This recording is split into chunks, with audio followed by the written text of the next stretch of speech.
Hello, welcome to a series I am going to call What Would Dad Do?, in which I am going to endeavor to complete home improvement projects guided by the wisdom of my father,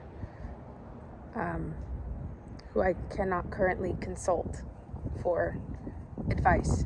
So,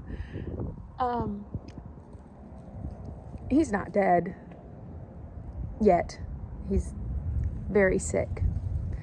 And this is the kind of thing that I would normally ask for his advice on, and I can't.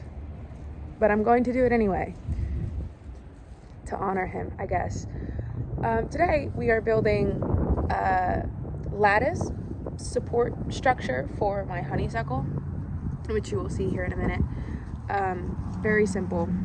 Shouldn't take me very long, but it is somewhat cold and windy. So I'm going to try and do it quickly.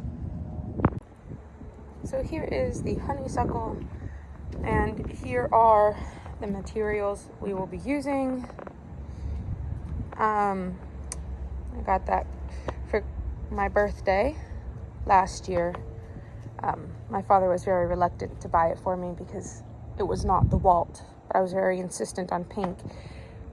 These are just 3 6-foot little split boards, and what we are going to be doing is using 2 of them as the frame, and then we're going to cut this one into 6 pieces and create X's across the boards, and then we'll just drive it into the ground over there.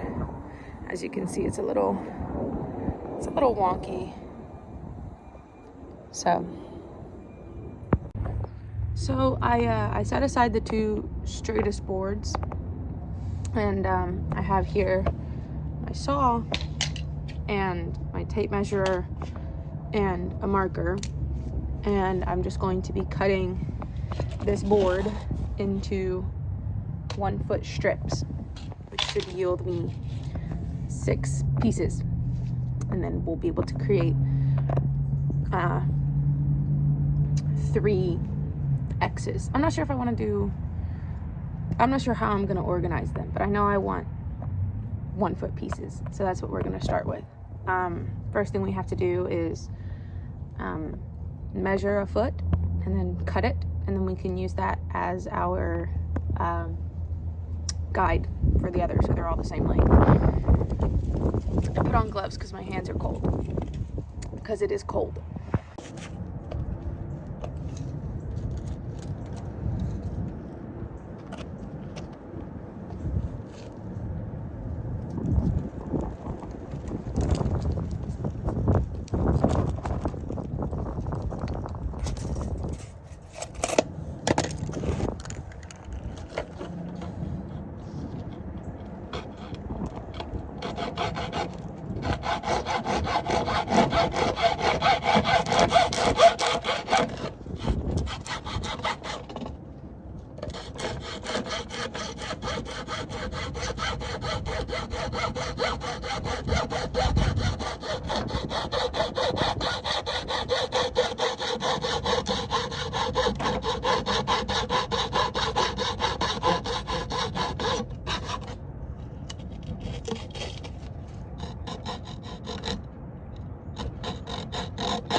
quick tips about sawing.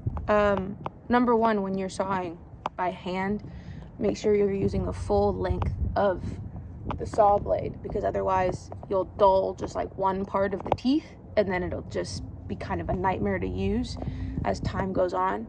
And also, something that a lot of people get wrong when they're using a saw is they think they have to push the saw really hard, like they have to push it down really hard, and that is not the best way to do that. That's not really, if you've ever done any kind of hand sawing, you'll find that like your blade will just get stuck. A good way to kind of practice this is if you have to cut a loaf of bread when you're using a serrated knife, instead of pushing really hard with the knife and squishing your bread, use lighter pressure and just a consistent back and forth motion, and you won't squish your bread, and it'll probably be easier to get through. And then you just use that same logic when you're using a saw. You just use light pressure back and forth. You don't have to push really hard. The teeth will do that. All you need to do is move them back and forth. So, yeah. So, like all things, nothing is ever exactly what you think it is. And this piece was not exactly 6 feet. I took that first piece I cut and I put it on both ends and marked where it ended, and we have some overlap. So I'm just gonna cut in between those and call it a day. Because that's what my dad would do. And I don't see why I shouldn't do that. So I'm just gonna do that.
Alright, so I played around with the design a little bit, but I like this the most.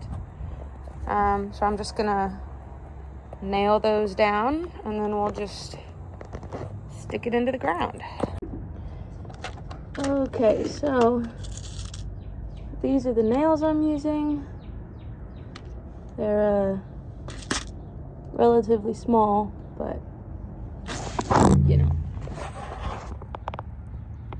it'll be fine.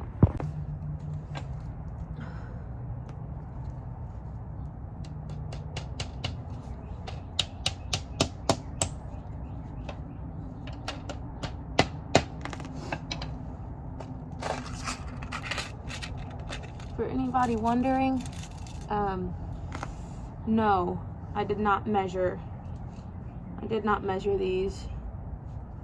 I didn't even make sure that they were the same distance from one another, so it'll be good, probably, hopefully, because these are pretty long nails for pretty thin boards. You probably can't see that at all. They're not going all the way through, and then I'm just tapping the heads into the wood just to bury them so they don't stick out. You know, gotta make it look some kind of professional. There we go. There's our lattice. Nice and secure. So I'm gonna go clean up the leaves over there, and then I'm gonna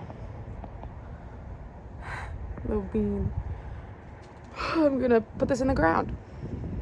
Okay, so as you can see, I've got it in the ground. That board, that one right there, did fall off, so I just nailed it back in. And I used my trowel to make little divots in the dirt to make it easier to hammer. And since I don't have a mallet, the top did get pretty busted up. But if I step back here, nobody knows. So I've got these nails that I was previously using to kind of hold this thing, give it something to hold on to. And I'm just gonna nail it there and there onto that board there, so it stays against the fence and doesn't fall which way. So I'll be back when that's done. Okay, so I've got it nailed up here, there. I also decided to nail it down here for a bit of added stability, and that is done. And that is the whole thing. So now that's got something to climb on, and hopefully it keeps it straight. And I'm also going to go ahead and move the leaves back over the dirt over here. Okay, so that is done. It is February 13th, by the way. Yeah, it took me all of like 30 minutes to do. I thought about staining it, and then I decided I don't care, so it's not gonna get stained. If anybody's wondering why I'm gonna put the leaves back over it, it's because we've got cold weather coming in, and leaves are actually really good ground cover. They act as really good insulation. Dead leaves on the ground, they're really good at insulating the ground for all kinds of little creatures, creepy crawlies. It's good for them. And I don't really like them in my house, but they need to be out here in the outdoors, right? So why make their life harder? So yeah, that's it. Bye.